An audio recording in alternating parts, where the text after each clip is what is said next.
Abby, well, securing America taking center stage in the first presidential debate on Monday. So how do candidates stack up on the topic of terrorism, especially with the attacks in New York and Minnesota still fresh in voters' minds, and, of course, what unfolded last night in Washington? We still don't know the details of that.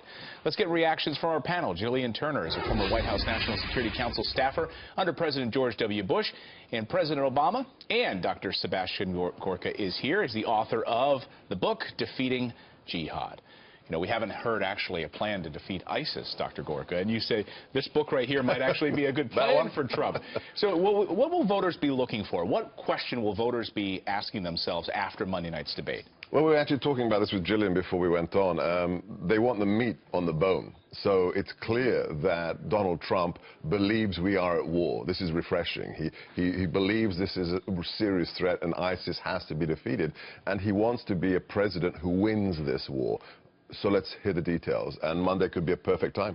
A perfect opportunity for him to lay out a plan. He hasn't laid out a plan yet. Hillary Clinton has. So what do you think? Good opportunity for him to do this? I think it's a golden opportunity for him, and I think people would respond to it really, really well. And we're not talking about a battle plan, you know, because a lot of people push back and say, well, you shouldn't broadcast to the enemy what we're going to do. Of course not. We're talking about a sort of macro-level strategy that outlines his vision, outlines the general approach he's going to take, what elements it will combine, if he's going to include military and diplomatic and political and ideological, how that's going to work together, something that at least gives us the contours.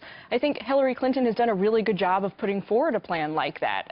It's not for everybody. A lot of critics don't think it's viable, but to her credit, you can log on to her website and read it and decide for yourself. I think Donald Trump's got to step up and do that, too. So temperament, though. We saw in the wake of these recent terror attacks two different styles emerging right away, right? Hillary Clinton was sort of reserved, and that hashtag zombie Hillary was trending because that video of her in the airplane where you couldn't really hear her, and then Donald Trump came out and said it was a bomb. We didn't really know any of the details. Was that what we'll be watching for on Monday night, temperament?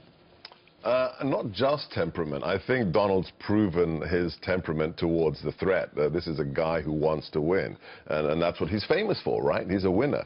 I think the issue is track record with regards to Hillary.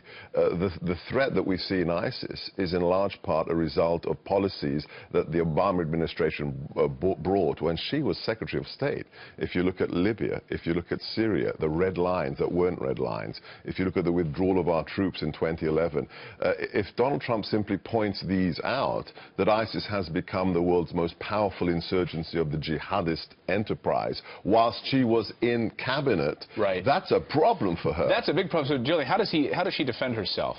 Well, the other problem, what she needs to do is be careful to not hedge herself in, which she's already doing. My biggest criticism of her kind of strategy on terrorism right now is that she's already making proclamations like, if I was president, I would never put another American boot on the ground in Iraq ever again. That's exactly the kind of approach that hedges in our military leaders unnecessarily. It really undercuts us on the international stage. And so if she can really stay away from reiterating that, I think that would behoove her a lot. Do you think we're going to see the moment Donald Trump calling her out for the Iraq war?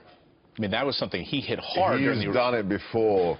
I think he's probably being advised right now to play it cool on Monday, to continue the presidential. I mean, this campaign has been turned around since Steve Bannon took over. In the last month, we've gone from problematic trailing, to a guy who in even states that were a slam dunk for Hillary, she may lose. So he has to maintain that steady hand. Fascinating. All right. Interesting debate. We'll all be watching sort of like giddy. It's like Super Bowl time in the politics world. Or biting nails. I know. I don't have any left. Dr. Gorka and Gillian, great to see you this morning. Thanks so much. Thank you. Thanks.